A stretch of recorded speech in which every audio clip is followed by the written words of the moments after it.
So that's part of our program. That's what we do around here.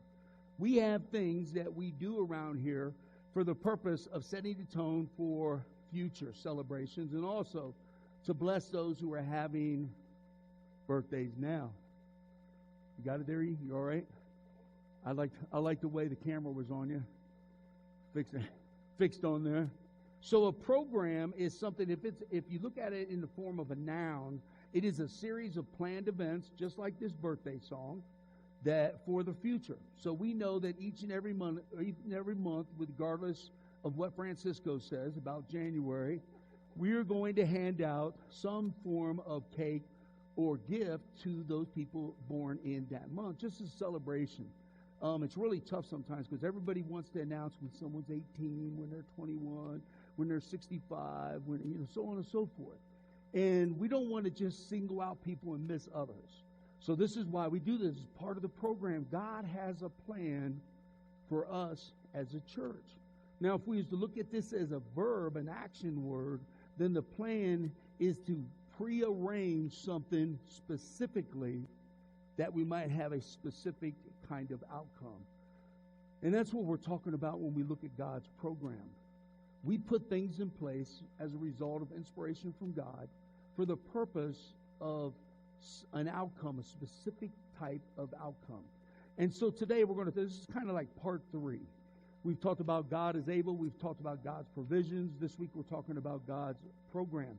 It didn't start to be out to be a series, but it has ended up being a series.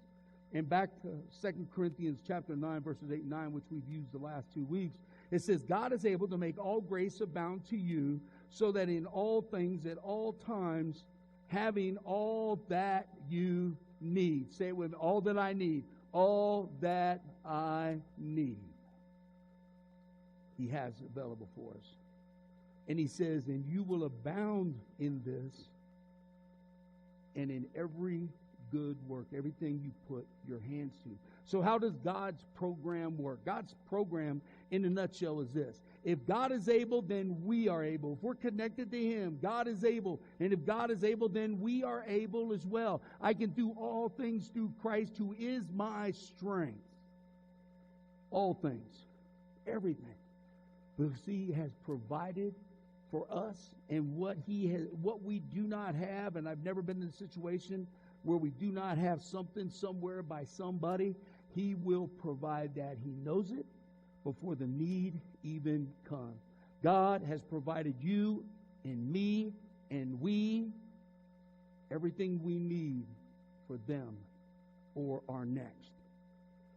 Listen, what we, His people, have, as I've said so many times over the last couple weeks, is truly, truly enough for everything now and the next. Because God is not a stingy God, and He is not a meager God. Now, understand, I am like a freak when it comes to money. I don't like to spend money. I don't like to spend money on myself. I do like to spend money on other people. But I'm kind of miserly like that. I have a hard time spending money. And in the long run, what I don't do now hurts me in the long run. Just as an example of that, we've lived in our house now for 15 years. And it has a lot of upgrades that need to be done. And so what I'm doing now is I'm trying to plan how we're going to take the monies that we do have and raise the monies that we need to make sure that our house is up to date, up to code. But that's kind of me. I look at our house and I say, the roof needs replaced. I can replace it in 5 years. Although the house needs painted, I'm sure I'll get around to painting it one spring break week in the future. But it's hard for me to spend that money. And I think part of the reason why is because I was raised by my grandparents. And they lived through the Depression. And when they lived through the Depression, they had to watch every dime, every nickel, every penny. Of course, that also is where I came up with some of my food creations, like hot dog soup, which I just had the other day. I got Dreamer was like, don't make hot dog soup. Dave turned me down some. I said, I have to make it. I am craving hot dog soup. And so I made it. Who was the first one in the pot? I didn't say I didn't like it. I just said I didn't want it. But God provided me the wherewithal to fulfill a need that I knew was going to be in my wife and her wants. That's called a program. God is not stingy. He is not meager. God does not ration nor limit his resources for the things of need. Now, there's a big difference. I had somebody call me last week, and they said, "Thank you, Pastor, for reminding us there's a huge difference between what I want and what I need." God doesn't always supply what we want, but he is always meeting our needs, and he's doing so ahead of time. Before we even know we have the need, he has already provided a way. That's what he does. It's part of his program. There was, and there will always be enough for you, for us, for we, and for them, as long as we are obedient to God with the things that he has granted and gifted us in. So there's three basic biblical principles I want to share with you this morning. So if you have your Bibles, your iPhones, or iPads, I want you to open up, first of all, to 1 Kings chapter 17. We're going to look at three examples today from the Bible concerning us as individuals, we as his church, and also the world around us. And I want you to see from the biblical perspective what God is doing, what he's done, what he's doing, and what he will continue to do. He can't say in Hebrews 13, I am the same yesterday as I am today and will be tomorrow, and then not be, because that would make him out a liar. He's not a liar. He is a carrier of truth. He is carrier of truth, as Jesus says in John 14, that leads to life. And so today, hear these life-giving words, not only for you as an individual, but we as a church, and also for the world that surrounds us. In 1 Kings chapter 17, the first example of enough is for his people, for us as individuals, through the widow's jar of oil. Now I want you to pay attention and listen to these three different passages as we exegete them today. In 1 Kings 17, starting in verse 7, it says, the brook, that is from where the water from the land came, dried up because there had been no rain in the land. Boy, if there's anybody that can understand what it means to be without water, it's New Mexico and Arizona and California for sure. So we know what it's like to be without water. Verse 8 says, then the word of the Lord came to Elijah. Go at once to Zarephath in Sidon, which was a refinery area. I found that interesting. I started looking up this word, Zarephath, and also Sidon. I was trying to figure out why those. Anytime there's a word in there that I don't know, that I don't understand why it's there, I am going to go back and I'm going to look and see what it means. And this word, Zarephath, is a refinery. And in the town of Sidon, the refinery was. So if they were going to refine silver or gold, this is where they would come. So it's interesting that he's trying to refine us today, that we would understand how he has blessed us and what we are to do in return to that. He says, so go at once to Zarephath and Sidon and stay there. I have commanded a widow in that place to supply you with food. So he went to Zarephath. There Elijah, he finds the widow in verses 12 through 14. The widow said, as surely as the Lord your God lives, I don't have any bread, only a handful of flour in a jar and a little oil in a jug. I am gathering a few sticks to take home and to make a meal for myself and my son. Now notice, individually, myself and my son, that we may eat it and die. Verse 13, Elijah said to her, don't be afraid. Or if it was 2021, don't be silly. Surely you're not going to die. He says, go home and do as you have said. But first, Make a small cake of bread for me from what you have and bring it to me. And then make something for yourself and your son. For this is what the Lord, the God of Israel, says. The jar of flour will not be used up, and the jug of oil will not run dry until the day the Lord gives rain to the land. Now watch this, verse 15 and 16. So the widow went away and did as Elijah had told her. So there was food every day for Elijah and for the woman and for her family's individual needs. And then look at 16. For the jar of flour was not used up, and the jug of oil did not run dry, in keeping with the Lord, in keeping with the word of the Lord, his promise. So Elijah comes and does what the Lord asked of him, and he goes to this town, and he encounters this widow. And as a widow, I'm sure that everything she had, she guarded with her life, especially since she had a child. And she was very protective of that. I'm sure that she was she made sure that she had enough of everything every day to make sure that her child had enough also. So Elijah comes to her and he asks her for a small loaf of bread. But she says, look, I'd love to, but I can't. I can't because I don't have enough flour and I don't have enough oil. So Elijah says to her, this is the word of the Lord. Hear the word of the Lord. First one I want you to do is gather what you need, and I want you to make a small loaf of bread for me. Now, this may look like selfishness to some people, but it's not a selfish act. Remember, Elijah is bringing the word of the Lord, not his word. Now, if Elijah would have came in and said, hey, listen, you're going to have to make me some bread before you all eat, okay? I'm a servant of God, and I need my strength and energy. But he didn't say that.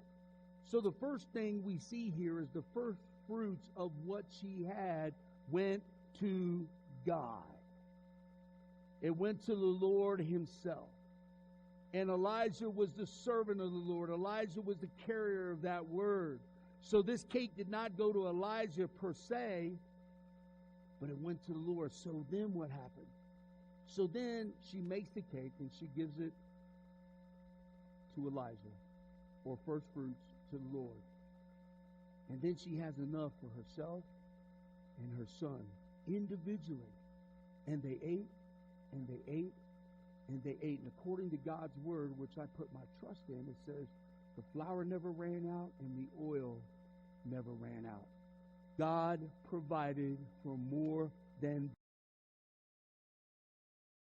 key for us as individuals, that our first fruits are to the Lord, then to the self, and he makes it more than enough. Too often, especially right now in our world, we are so worried that we are not going to have enough of this, enough of that. Not going to have, we even go into, I'm not going to have enough time. I'm not going to have enough resources. I'm not. We are living in a society today that not is the most important word in our vocabulary, even though it's not the most important word. So following behind not, now comes the word if. If only, if only, if only. You can eliminate not and if from your vocabulary, because God has promised that he would give you more than enough if you lean not on your own understandings, but you acknowledge his will, his way in your individual lives. That's example one, how he will take care of the individual. Now turn to Exodus chapter 16. And from the individual, he goes corporate on us. He does the whole body. He takes a look at every individual that calls upon the name of the Lord and knows him as the Lord in their life. And so in the Exodus chapter 16, we're going to start in a few verses, 2 and 3, and then we're going to finish in latter verses. But in this, we're going to see the children of Israel out in the wilderness crying out for manna. And we know that story. We've heard it many times. Hear it today, though, as God's program in our lives. First the individual, first God, then the individual, then to us corporately, and then to our world. As a matter of fact, if you go to John 17 during your devotional time, you will notice this is exactly how Jesus prayed when he prayed to the Father. He prayed to the Father that the Lord would take him back. God the Father would take him back. I've been here, I've fulfilled, I've done everything that you wanted of me. I have raised up disciples now to take my place.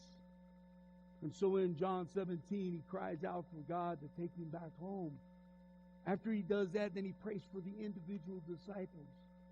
He said, I'm not praying for them, I'm praying for you. Because they need you. And if you don't go, then they're lost. And then after he prays for them, he prays for the corporate body. That we may go to them. And then he prays for them. So we see the same program in John 17 as we do here in the Old Testament. And in Exodus chapter 16, verses 2 and 3, we're going to start. It says, in the desert, the whole community, that's Israel, grumbled against Moses and Aaron. The Israelites said to them, if only, there it is, if only, not, if only, not, and if only. We need a vocabulary change. Israel cried out, if only we had died by the Lord's hands in Egypt. I would rather have been dead than go through this. Now, I'm going to leave that one hanging out there for us today. Because sadly, I have heard that during the pandemic. It would have been much better for me to be dead than have to deal with all this. And on that note, if you want to go read Philippians, you're not alone. Because Paul felt the same way. But in chapter 3, he said, but it was better for me to be here because I have work to do. God has work to do still through me. You're not gone. I'm talking to those at home. I'm talking about those who are here that have families suffering and afflicted. They're not gone yet because he's not yet done with them. And I have seen person after person afflicted by COVID that has come forth and poured out a powerful testimony that has led people to Jesus. You are not done yet. He goes on, he said, there we sat around pots of meat and ate all the food we wanted. But you have brought us out into the desert to starve this entire assembly to death. Verse 4. The Lord said to Moses, I will rain down bread from heaven for you. And the people are to go out each day and gather, here's the word, enough for that day. So he provides for us as individuals, and he also provides for us corporately, each and every day. Obedience is key to this, and trusting him is also key in what he takes care of us with. I know there's people that say, I don't know if I'm going to have enough money to cover my bills at the end of the month. Let the end of the month take care of itself. Let God take care of you today. And you will see that he will take care of you at the end of the month. In verses 7 and 8 of Exodus 16, he says, now because he has heard your grumbling against him, who are we that you should grumble against us? Moses also said, you will know that it is the Lord when he gives you meat, when he gives you blessings to eat in the evening, all you want, and all the bread you want in the morning. Notice he didn't put a stipulation on this other than the day. He didn't tell him, so you eat this and you eat that and you do these things. But he did give him some instructions as part of his program. So Moses said to them in verses 15 and 16 is where I'm at, it is the bread of the Lord it is the bread the Lord has given you to eat to survive and what you need. And this is what the Lord commanded. Each one is to gather as much as he needs, he or she needs.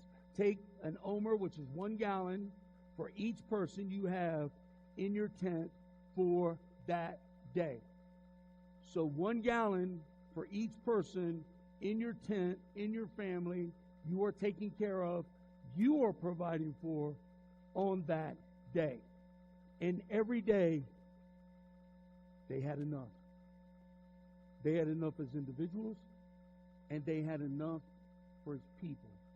As long as they were obedient to gather each day and not to gather outside.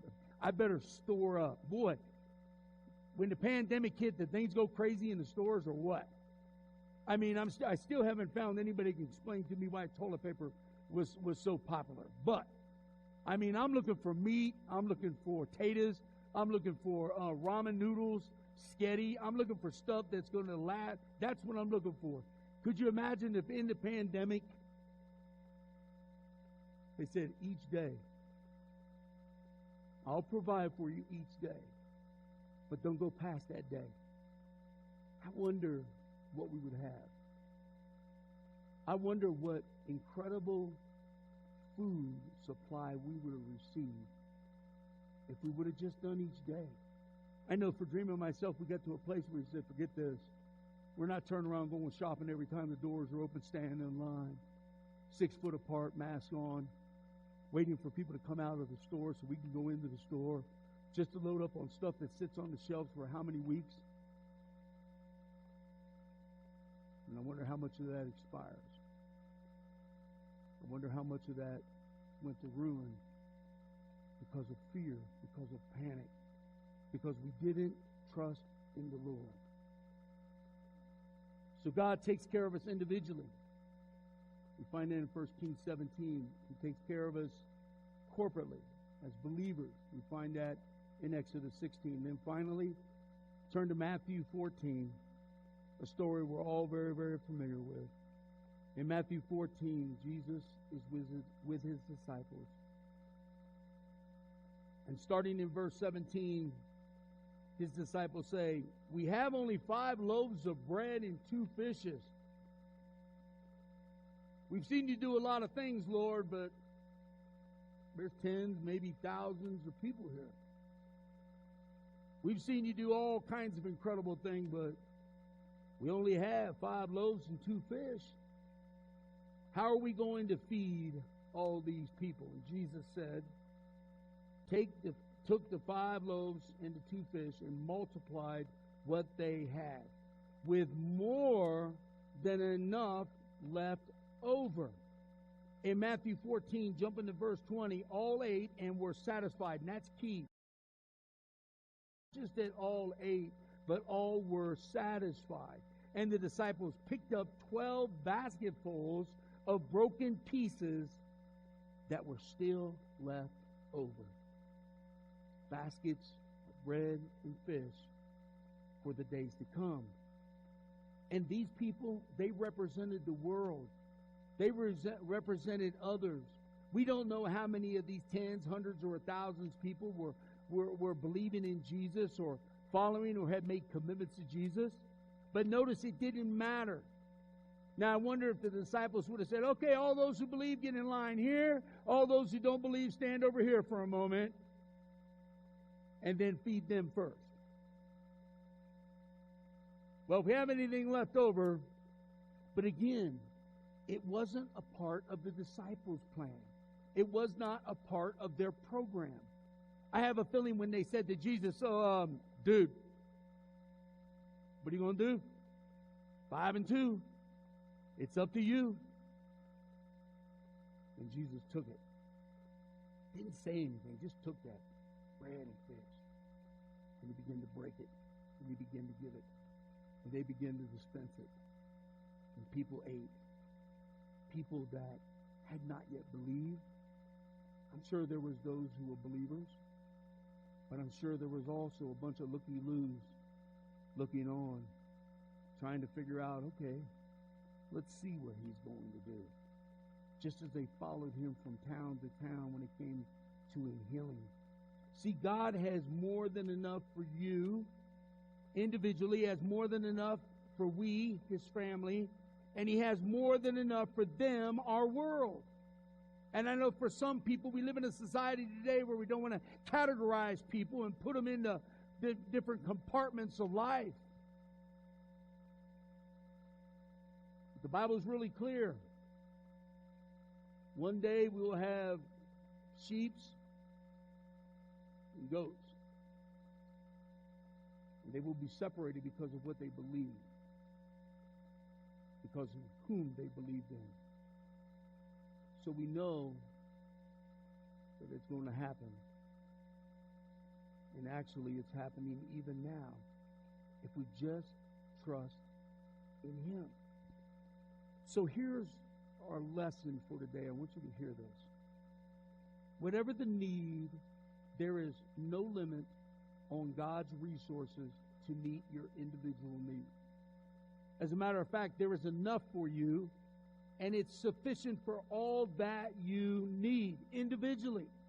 Philippians 4:19 says this, my God will meet your individual needs, your needs, according to His glorious riches in Christ Jesus.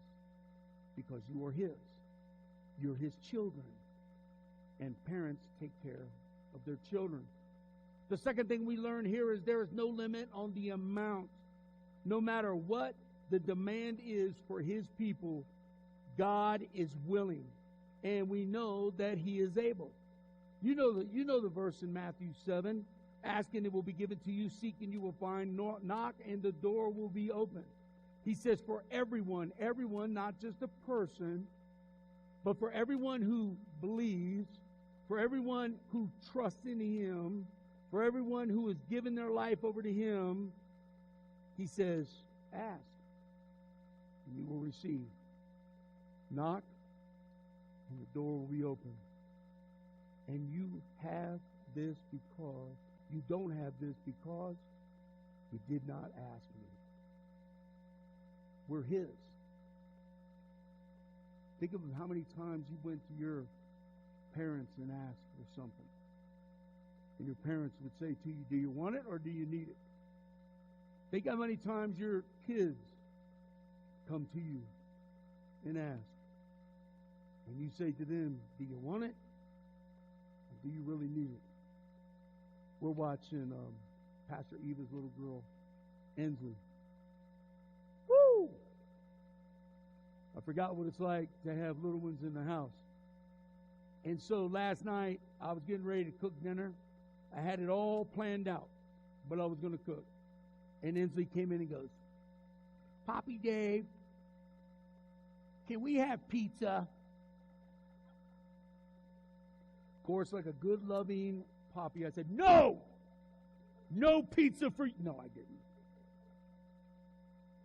Ring up Domino's. We're having pizza tonight. So I packed in everything that we were going to have last night, and so we're getting it today. Just telling y'all. That's a lot of work. But when she came, I knew she had a want. And I knew I could fulfill her need. And in reality, I wanted pizza too. You ever notice it's easy to meet a need when you have a want? You ever notice that? Yeah, Eli, I see that hallelujah back there. Oh, it was Miley's idea, and so she...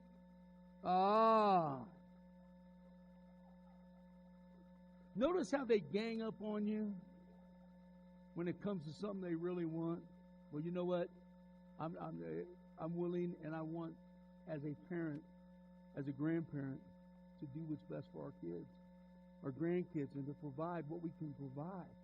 Sometimes it's a want, but we're always going to be there for their needs. And I think that's what God is trying to convey to us. So the third thing was there is no limit to the way He works in you. There is no limits in the way He works for you. And there is no limits in the way He wants to work through you, other than you saying no. Colossians chapter 1, all things were created by Him and for Him. He is before all things, and in Him all things hold together. He sustains them. He enables them. He provides for them. Whether it to be a need or a want, whether it be socially, physically, mentally, or spiritually, He is always there. He is always available for those who are willing to ask. Think about it. You're asking Him for something He already knows you need. He just wants to make sure you're using Him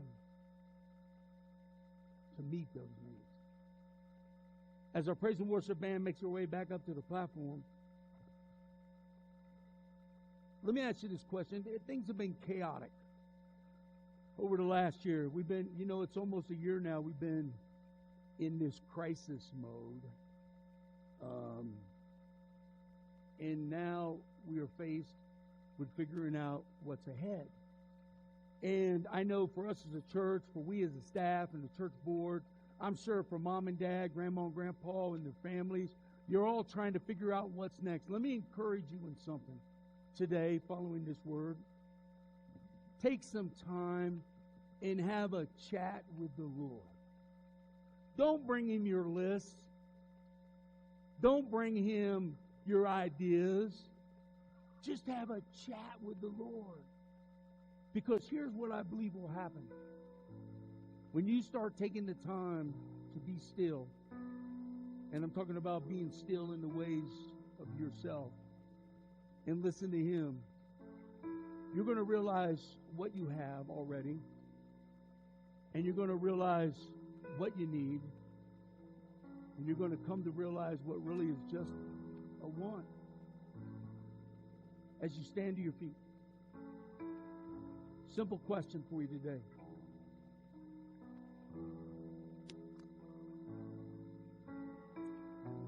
What do you need from the Lord today? What do you need from God today? Not tomorrow. Tomorrow will take care of itself, He tells us. What we need to do is we need to learn to have conversation with Him each day. As individuals, as well as corporately as the body, each day. I know I pray, our staff prays, I know a number of you pray each day that God will provide all of our needs for each day of the week, each week of the month, and each month in the year. But it is a one day at a time prayer. With your heads bowed and your eyes closed. As the praise and worship team sings, I want you to take a few moments this morning. I want you to have a chat with God. What is it that you need today, Miss Erin?